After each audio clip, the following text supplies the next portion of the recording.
Boa tarde, pessoal. Bem-vindos a esta série dos diálogos antropológicos. Vamos entrando, esperar só o povo aparecer por aí, me dizerem, por favor, se está tudo bem com o som e com a imagem, sobretudo se me escutam bem. Boa tarde, Rafael. Boa tarde, Mel, Gabriel, Pati, Elizabeth, boa tarde, Raquel. Só preciso de um sinal aí de fumaça dizendo se está tudo bem com o som e com a imagem e a gente dá sequência a esta série. Olá, Luísa. Ótimo, muito obrigado, Henrique. Pessoal, vamos lá então. A gente está nessa série de lives aí do Diálogos Antropológicos. Como eu disse lá na primeiríssima delas, quem não teve a oportunidade de escutar ainda as demais, eu sugiro e reitero o que eu venho falando todos os dias, aí, todas as sextas-feiras.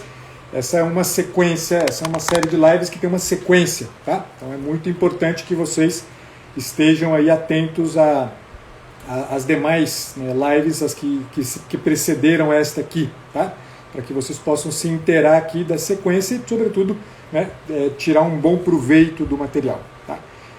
Só para que aqueles que estão chegando agora, nós estamos trabalhando aqui a antropologia, né, antropologia filosófica, então nós não estamos fazendo aqui a antropologia que se assemelha mais a uma zoologia do que a uma antropologia propriamente dita. A gente está enfrentando juntos aí o tema do que é a pessoa humana, tá? E dentro de uma perspectiva como é a perspectiva católica, né, a perspectiva cristã, em especial aí a partir de algumas figuras que eu já tive a oportunidade de mencionar para vocês, que vão orientar o trabalho que vamos fazer daqui para frente. Né? Nós vamos trabalhar com, motivados sobretudo pela carta encíclica que deu aí origem, né, ao pontificado de João Paulo II, a carta encíclica chamada Redemptor Hominis, tá? Que é a carta encíclica que também, né, deu o horizonte do pontificado de João Paulo II. Vamos trabalhar justamente também com a obra do próprio Karol Wojtyła, né, que antes de ser o pontífice, ele foi certamente, né, um dos grandes nomes da filosofia ocidental no século passado. Em especial vamos trabalhar a obra Pessoa e Ato. A gente vai trabalhar também com o material da Edith Stein, que é uma autora que está orientando os trabalhos aqui também, em especial o texto A Estrutura da Pessoa Humana. Vamos trabalhar com outro autor, também ele polonês, chamado Stanisław Grigel, um professor da Pontifícia Universidade Lateranense, que, né, foi professor, não sei ainda se é ou se não é, tá bom? Me perdoem a ausência dessa informação precisa, mas que, como professor da Universidade Lateranense, esteve ali justamente sob a solicitação do próprio Karol Wojtyła. Tá? E basicamente são esses autores, tem alguns outros autores que eu vou introduzindo aqui, tá? Então só para vocês terem aí o ponto de partida. Bom, na última live a gente falava sobre o tema do ser um axioma, tá? O que significa ser um axioma? Falo isso rapidamente para que aqueles que estão chegando agora pelo menos possam pegar o fio da meada. A ideia fundamental é que axioma vem, né, na verdade é uma variação do verbo ago em grego, que é o verbo que deu, né, origem, por exemplo, à palavra pedagogia. Né? Ago é conduzir. Né? A gente falava justamente que o verbo ago, na sua flexão futura, vira axo, né? O axios, e em seguida a gente vai ter justamente a ideia de axioma. Axioma como sendo uma evidência, né? Uma certeza. Ou seja, conduzir e conduzir para o futuro é o próprio. Né? A pessoa humana ela é necessariamente alguma coisa que conduz, né? Essa aqui está dirigida, que tem o próprio eixo, axo, né? Em torno justamente do tornar-se pessoa, em torno justamente, portanto, né? Do reconhecimento da verdade de si, né? E que, querendo ou não, é a verdade mesma de todo o criado, de tudo aquilo que é criado e que não é artifício, né, que é natureza. Então, só em linhas gerais, eu sei que para quem está começando aqui, talvez essa primeiríssima informação soe um pouco estranha, mas não tem problema, o que eu quero só dar a chave de leitura inicial para que a gente possa avançar na proposta de hoje. Hoje vai ser uma proposta que muito provavelmente eu vou passar da meia hora que eu me proponho normalmente aí para estas lives dos diálogos antropológicos, mas tem uma razão de ser porque tem um todo aqui muito bem acabado que eu gostaria que todo mundo pudesse acompanhar, tá bom? Vamos retomar aqui a alegoria da caverna, uma alegoria que a gente teve a oportunidade de se referir a ela aí, umas 2 ou 3 lives aí para trás, em que a gente fazia um paralelo justamente quando a gente chegou na ideia de conduzir, né? A gente falava justamente, né, dessa ideia do êxodo, do existir, né, que são palavras de origem latina, né? Existere, né? Êxtase, que na verdade o êxtase é uma palavra de origem grega, na verdade, mas, né, todas elas estão indicando esse caminho, né, do escravo que sai de dentro da caverna, para de contemplar as sombras projetadas no fundo na parede do fundo da caverna e se dirige para fora, né? Existere, né? Vai, né, buscar aquilo que tem consistência e que está fora da caverna. E o que a gente, né, fundamentalmente já trabalhou desde a primeira de todas as lives, tirando a live de apresentação, né, desde todas essas lives iniciais aí, eu dizia para vocês, né, de um paralelo que há, né, quando a gente concebe a pessoa humana como, né, substância racional, né, substância individual de natureza racional, a gente falava justamente das operações da racionalidade na pessoa humana, que podem ser a razão por um lado e o intelecto por outro. Operar segundo a lógica da razão é operar segundo a lógica do escravo. Por quê? A razão é aquela que mede o mundo, encaixa o mundo dentro de categorias, dentro de hipóteses, enquanto que o intelecto é aquele que lê por dentro o real. E a gente usava várias imagens aí que ajudaram bastante a gente a entender essa relação entre razão e intelecto, né? E chegamos inclusive a uma noção bastante clara do quanto é importante que a gente aprenda a operar no nível justamente do intelecto, a capacidade de ler a realidade. Para ler a realidade eu tenho que me aproximar da realidade, ao invés de contemplá-la apenas de longe, né, e tentar encaixar a realidade em alguma hipótese que eu tenho aqui dentro, em alguma medida que eu já carrego comigo previamente. O escravo, ele lida o tempo inteiro, né, com a realidade desta forma. Ele não se aproxima do real. Ele sempre contempla a realidade de longe, né, e contempla essa realidade de longe com o filtro de suas próprias hipóteses. Tá?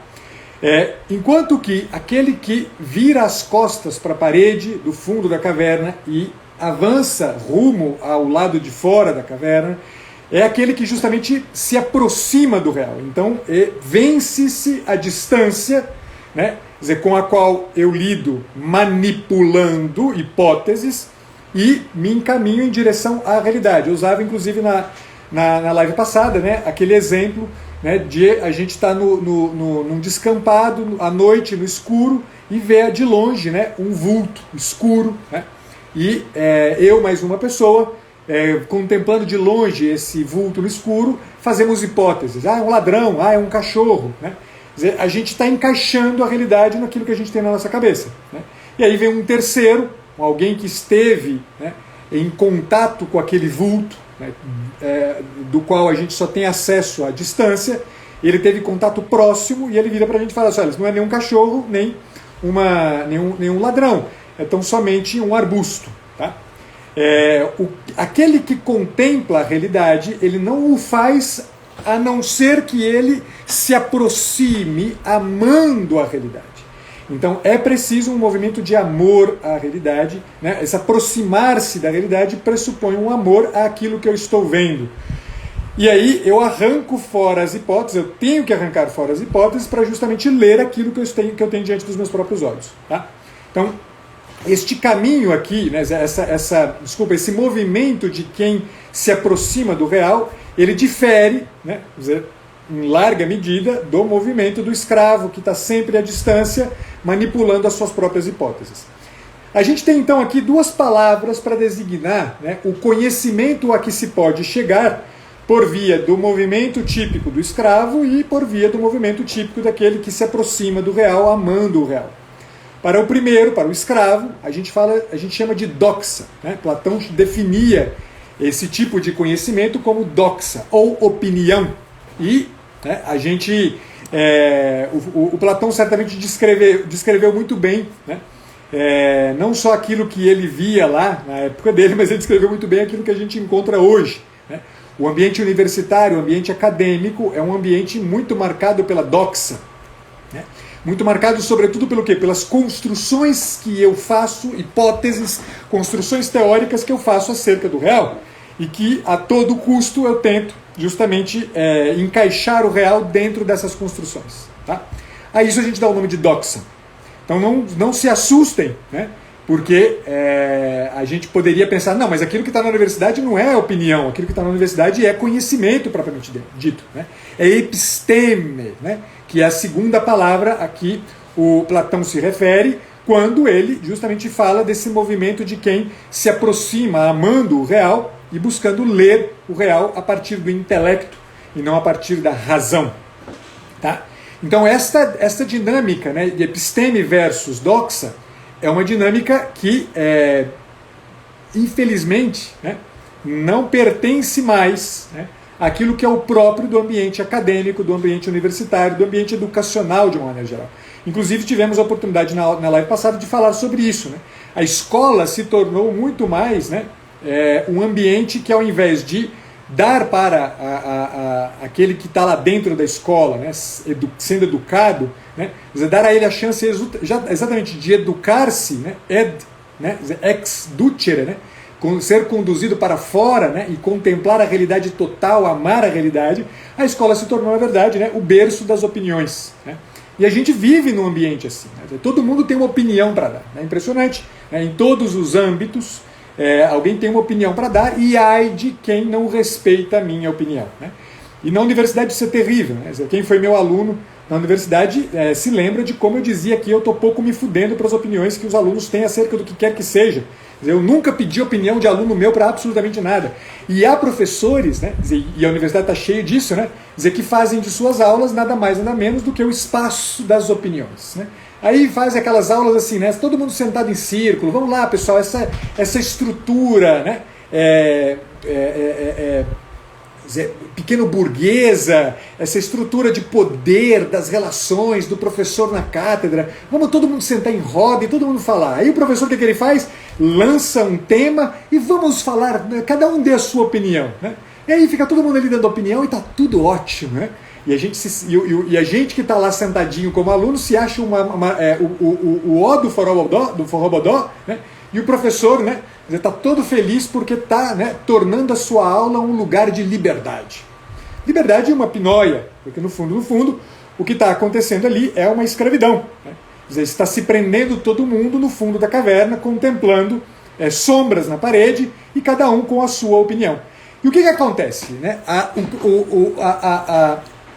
órbita, né, aquilo que gira em torno da opinião né, fundamentalmente uma busca de eficiência. As opiniões mais eficientes, as doxas mais eficientes, né, tudo aquilo que diz respeito justamente ao campo das construções, né, hipotéticas, as hipóteses mais eficientes, são sempre aquelas que valem mais. Né? E não se acanhem, né, não se assustem com o fato de que, muito certamente, nessas rodas de conversa na universidade, né, inevitavelmente, né, a opinião mais eficiente será sempre a opinião do professor. A hipótese mais eficiente, né, a construção que dá conta melhor é a hipótese do professor. De maneira que o que acontece dentro de sala de aula quando a gente está, né, todos presos no fundo da caverna, é que há uma disputa entre escravos. Né? Todo mundo ali é escravo, né, do professor ao aluno, todo mundo é escravo, e estão nada mais nada menos do que se engalfinhando, mas tudo com muita liberdade, né? Muita liberdade intelectual, mas eles estão todos se engalfinhando atrás da hipótese mais eficiente, aquela que explica melhor, né? Aquela que enquadra melhor. Né? E aí, inevitavelmente, o resultado disso qual será? Né? É que sempre vai haver um campo de disputa no qual não há o interesse em destruir o escravo, o outro escravo. Por quê? Porque tudo que eu quero é o poder.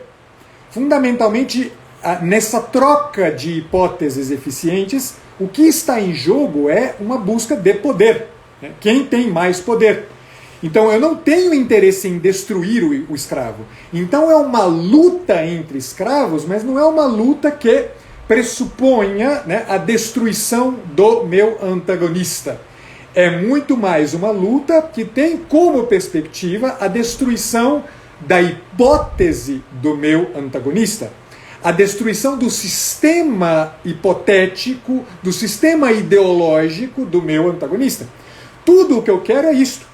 E não, né, nada estranho que amanhã surja uma terceira hipótese, para além daquela do professor, do escravo mais poderoso, que vai também destruir aquela hipótese.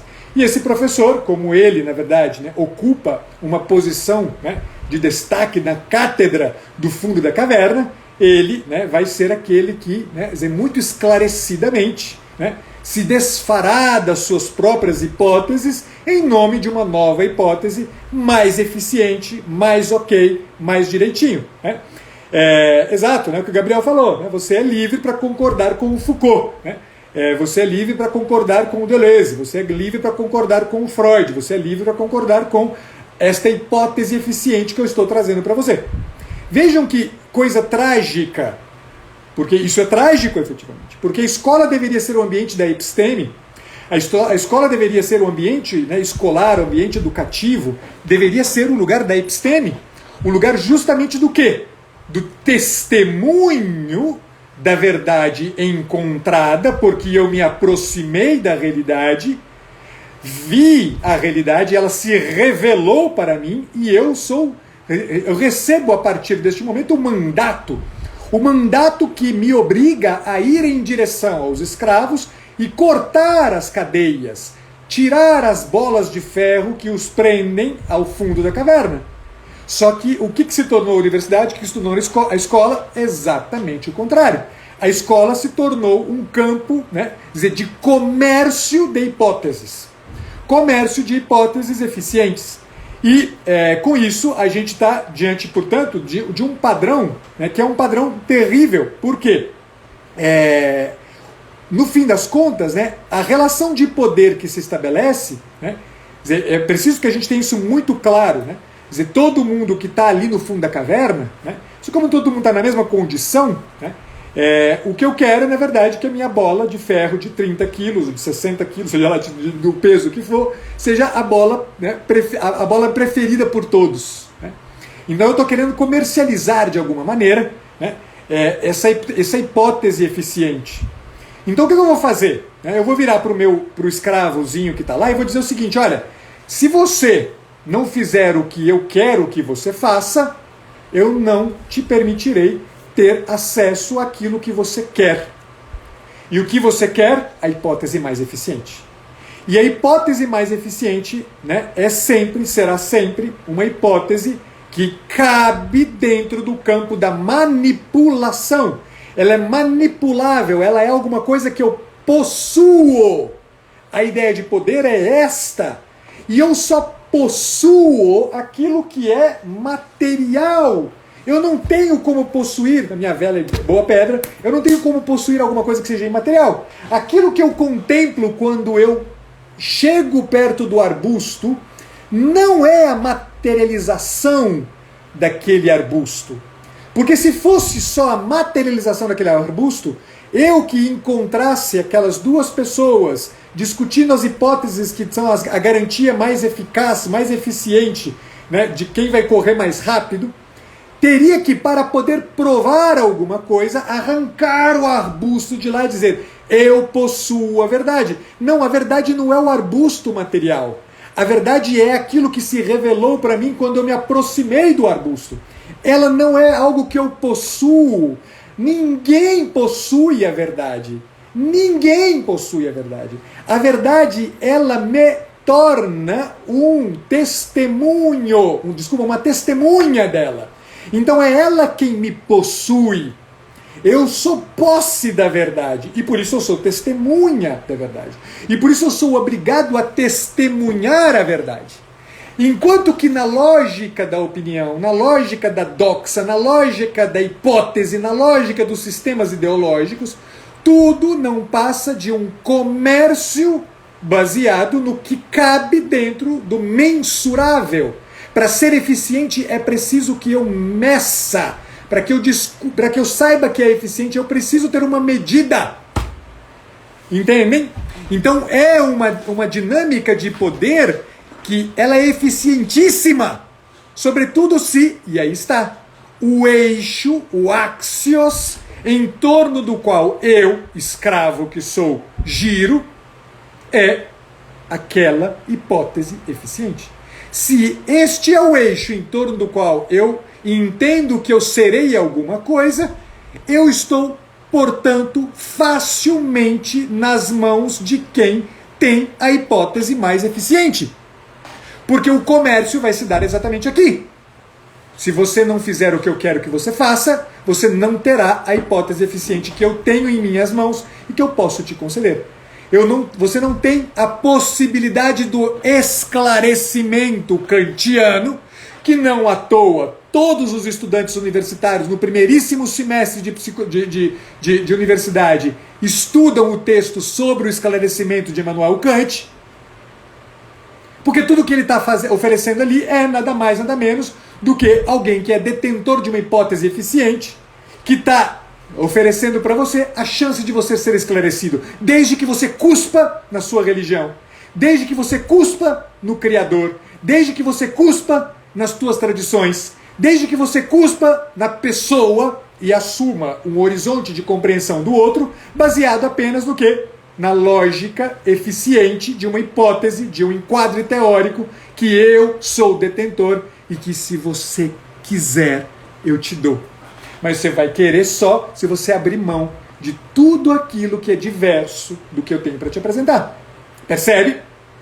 Olha que lógica, e é fácil, porque quem tem, né, quem transita, quem está lidando com escravos, facilmente vai transitar na relação com eles usando e abusando de chantagens baseadas exclusivamente numa coisa, né, que tem que ver com esta materialidade. Ah, mas não é bem assim, professor. Né, a questão toda aparecia ali sobre a roupagem, né, do senso crítico. Ô povo, senso crítico não é outra coisa senão isso. O senso crítico é uma peneirinha que o professorzinho esclarecido entrega na tua mão, com a qual você vai peneirar toda a realidade. Essa peneirinha aqui é a melhor de todas as peneiras. Você é detentor de um sistema ideológico que te ajuda a entender melhor a realidade. O opressor e o oprimido. Porra, dá conta. Pega essa peneira do opressor e do oprimido. Você consegue ler tudo com ela. Sobretudo se o seu padrão de funcionamento é o padrão de funcionamento da lógica da doxa. Da lógica dos sistemas ideológicos. Quer dizer, se você pega essa peneira aqui, você consegue ler tudo, porra. E é impressionante, porque hoje a gente não opera mais na lógica do opressor e do oprimido, a gente opera na lógica do quê? Do branco versus o preto, da mulher versus o homem, do heterossexual versus o homossexual. Quer dizer, é essa aqui, quer dizer, é a mesma lógica. A gente está olhando para o mundo como se ele se resumisse à materialidade que eu tenho na minha frente. E eu acho o máximo, eu me acho o máximo do desalienado, do engajado, do político. Quando, no fundo, eu sou o mais alienado de todos. O que é a alienação? A alienação, todo mundo já teve aula de alienação na universidade, teve o seu professorzinho de psicologia social, né, dizer que passou horas a fio te ajudando a entender o que é a alienação. E dá-lhe Marx na sua goela, né? Quer dizer, te enfiando Marx na sua goela. E aí você sabe, é de fato, né? A alienação é isso. A alienação não é outra coisa senão habitar. Lembra? De todo o processo do êxtase, do existir, do êxodo, é que a gente começa a habitar um eixo, um axios. A gente habita um axios. Eu habito o que eu devo me tornar. Eu habito o que eu devo me tornar. Eu devo me tornar pessoa. Mas se eu habito um sistema ideológico, eu estou alienado. Isto é alienação. Não venham com essa história de que a gente acha que, né, a roda que o Marx inventou é tudo. Mas não, isto é alienação, pessoal. O nome disso é alienação. Habitar aquilo que eu possuo chama-se alienação. Quando eu habito o carro que eu quero ter, eu estou alienado. Quando eu habito o sexo que eu quero fazer, eu estou alienado. Quando eu habito a lógica de descrição do mundo, segundo uma dicotomia, como é oprimido e opressor, preto e branco, homem e mulher, hétero, homo, eu estou alienado. Porque eu não estou olhando para aquilo que é o próprio, a verdade da realidade. Eu estou olhando apenas para a peneirinha que eu recebi de presente do meu professor esclarecido. Eu troquei a minha bola de ferro de 60 quilos, preta, por uma bola de ferro de 60 quilos, branca. Continuo escravo no fundo da caverna. Continuo escravo do mesmíssimo jeito no fundo da caverna. E estou ali para sempre, se deixar. Percebe? E aí, o que acontece? Todo mundo que quer ter domínio, e não se enganem, porque o professor universitário que está lá é um medíocre, hipócrita, que sustenta toda a sua relação com os alunos segundo exatamente a lógica do poder, ele que fala do micropoder, ele que fala do panóptico Foucaultiano, ele que fala dos conceitos estéticos deleuzianos, ele que fala da porcaria da esquizoanálise, ele que fala do id, do ego, do superego, ele, exatamente ele, tudo o que ele quer é se manter por cima da carne seca de um monte de escravo. E a gente se acha o máximo, porque agora eu tenho um diploma. Eu já escutei aluno meu, de primeiro semestre, aluno que eu acompanhei desde o primeiro semestre, alunos que tinham uma experiência de enraizamento cultural profundíssimo, sólido, que vinham de uma tradição consistente, que era poderoso como capacidade de leitura do real. Eu já vi aluno meu assim no primeiro semestre, e que no semestre seguinte saía vomitando as bolhas de sabão dos sistemas ideológicos dos seus professores, cuspindo na própria família, cuspindo na própria tradição religiosa, cuspindo na própria fé. Por quê? Porque meu professor me disse que isso é alienado. Eu já vi. E trocou um eixo poderosíssimo, capaz de fazer o camarada virar as costas para o fundo da caverna, trocou esse eixo poderosíssimo por uma bola de ferro. E aí o que vai acontecer? Enquanto a gente está lidando com o campo da materialidade, a gente tem uma moeda de troca interessante. A gente troca pelo carro da moda, a gente troca pelo sabão em pó melhor, a gente troca pelo sexo livre, a gente troca pela possibilidade de poder transar sem ter que me responsabilizar por nada. A gente troca pelo posto que eu vou receber. A gente troca e a gente vai só crescendo. Só que tem uma hora que a gente começa a ficar um pouco insatisfeito com as trocas, porque é da gente. E aí vai entrar aquela que talvez seja a troca mais cruel de todas. E é sempre no campo da materialidade, hein? O teu corpo, a tua vida. Os dominadores todos, os totalitários todos, vão fazendo isto. Eu te dou pão, eu te dou circo, eu te dou dinheiro, eu te dou a liberdade de fazer o que você quiser. Eu te dou comida, eu te dou posto de saúde, eu te dou educação livre, educação pública. Eu te dou tudo. A gente vai aceitando, vai aceitando, vai aceitando. Mas tem uma hora que não vai dando certo. Pensem no que foi o nazismo. As trocas foram sendo feitas. Mas, de repente, o poder totalitário teve que se haver com o quê? Com o fato de que aqueles homens, aquelas mulheres, os judeus, de quem tudo foi tirado, porque não toparam as trocas materialistas propostas, lhes foi feito uma nova chantagem. Ou você cospe nisso, ou você perde o teu corpo. Você perde a tua vida. E aí, pessoal, a gente viu tantos e tantos que fizeram isso. Mas a coisa mais surpreendente, e aqui está o ponto da nossa live de hoje, é que o poderoso, enquanto ele tem moeda de troca no campo da materialidade, vejam, um parênteses, toda a condição de ser do materialismo, toda a condição de ser do cientificismo é exatamente esta.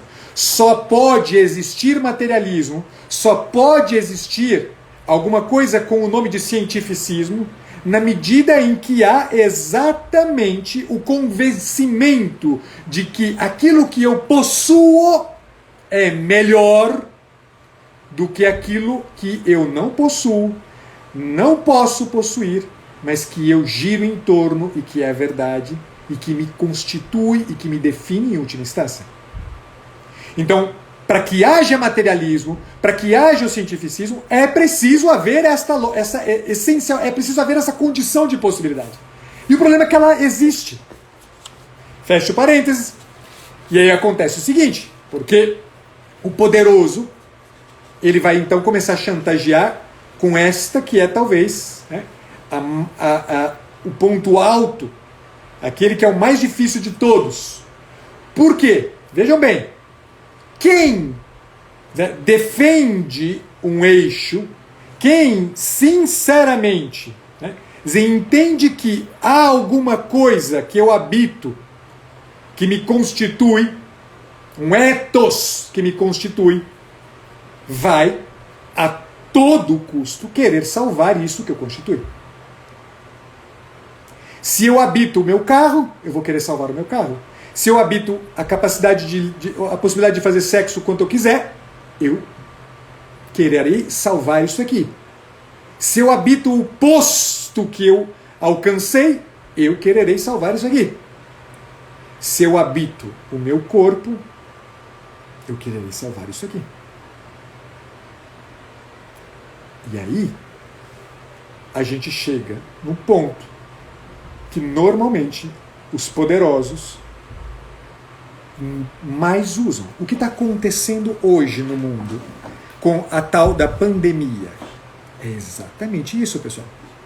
O que está acontecendo hoje com a tal da pandemia e todas as dinâmicas que a gente encontra entre os síndicos de piscina, né, que hoje estão no poder, é exatamente isso. Eu tenho a chave de salvação da tua vida, meu amigo. Usa máscara, toma vacina, meça a sua temperatura na hora que você entrar no supermercado, não vá à missa, mas use o transporte público, porque eu sei o que é bom para você.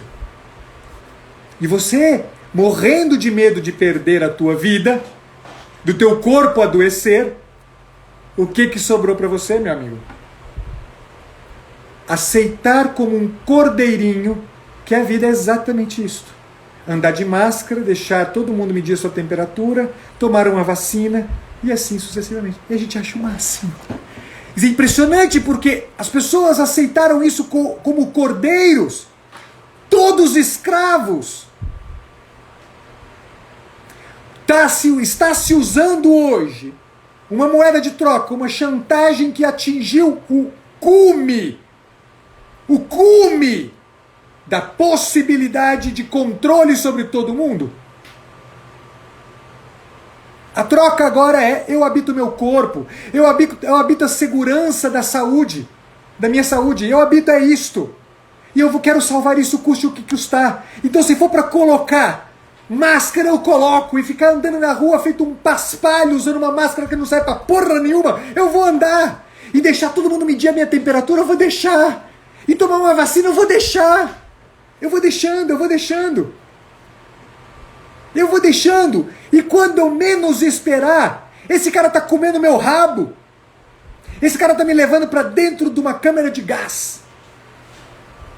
E quando eu assustar, esse cara está dentro da minha casa, como já está, definindo como eu devo educar meus filhos, dizendo para mim que eu tenho que enfiar a goela abaixo dos meus filhos a ideologia de gênero, e dizendo que eu não posso educar os meus filhos livremente, segundo uma tradição que me é cara e que estabelece um eixo adequado para aquilo que eu entendo que é o próprio da pessoa humana, e não me deixa educar o meu filho como pessoa, e começa a controlar o homeschooling, porque todo mundo tem que ter liberdade de ser educado dentro da escola que eu defino o que vai ter lá dentro. E o que tem lá dentro é te ensinar aquilo que é fundamental para que você seja alguém na vida. O que é fundamental para que você seja alguém na vida?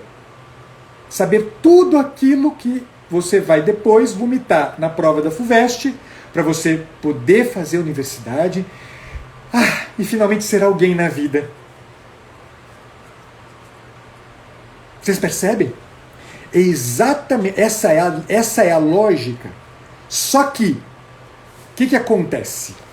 Algo terrível acontece quando se usa como medida final o estabelecimento de uma moeda de troca, como é o corpo e a vida. O que acontece? A gente topa com Sócrates. A gente topa com Maximiliano Kolbe. A gente topa com um homem, com uma mulher, para quem a chantagem acerca do corpo e da vida não é aceita.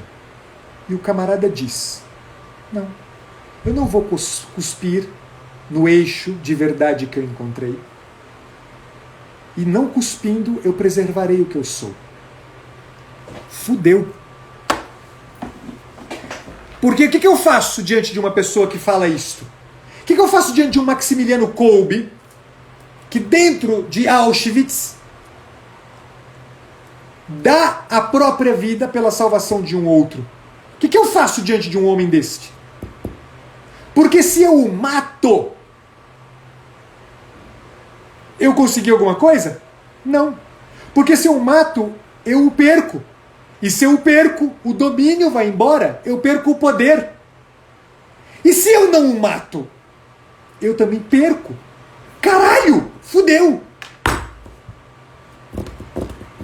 O que eu faço diante de alguém que diz pra mim: não, a verdade que eu não possuo me interessa mais. É o eixo em torno do qual eu vivo.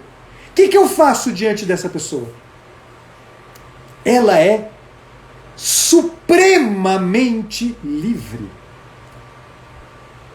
E o poderoso só tem uma alternativa diante disso.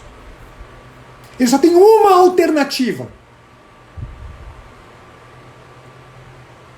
se converter. Mas você acha que ele vai se converter? Mas por incrível que pareça, Maximiliano Kolbe, Sócrates, peguei só esses dois nomes, a gente tem uma infinidade de nomes aí para poder elencar. Por incrível que pareça, estes homens foram responsáveis por grandes conversões.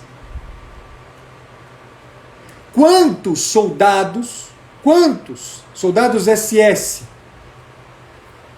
de Auschwitz não se converteram? Eu tive a oportunidade de, por testemunho, evidentemente, não encontrei pessoalmente,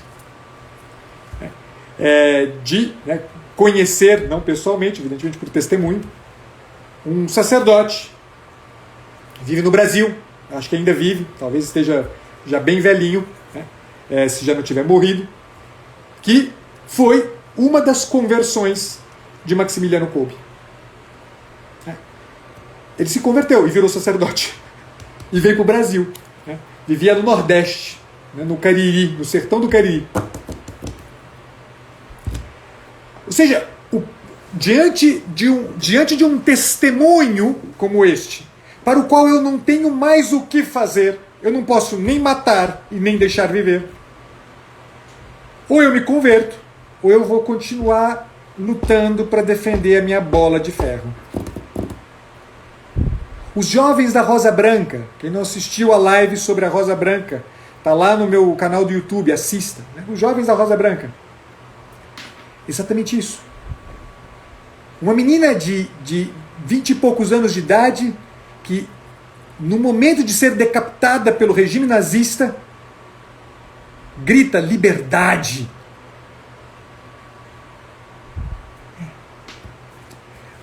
O eixo, o único eixo capaz de nos dar suprema liberdade chama-se Deus. O único eixo em torno do qual a gente pode constituir a nossa existência como uma existência integralmente humana, de pessoa, se chama Deus. Querendo ou não. Não adianta. Digam o que quiserem. Não há outro eixo. Este é o único eixo que nos faz verdadeiramente livres. Quem se identifica com uma realidade como Deus, quem busca se tornar como o sujeito, quem busca se identificar com o sujeito, é absolutamente livre. E é mais forte do que qualquer escravo que possa existir, poderoso que seja, é mais forte do que qualquer escravo.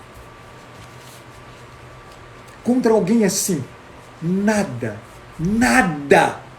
é capaz de destruir. O único eixo capaz de dar a suprema liberdade se chama Deus. Se você quer se tornar pessoa, se você quer sair dessa lógica do contrabando de hipóteses, dessa lógica do comércio de opiniões, essa lógica que no fim das contas te mantém preso no fundo da caverna,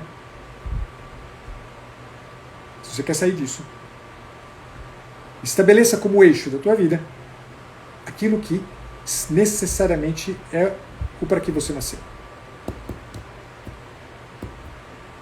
Você nasceu para ser como o sujeito, com S maiúsculo. Sujeito estático que é, você nasceu para ser como o sujeito. Povo, cessar, c'est fini, acabou.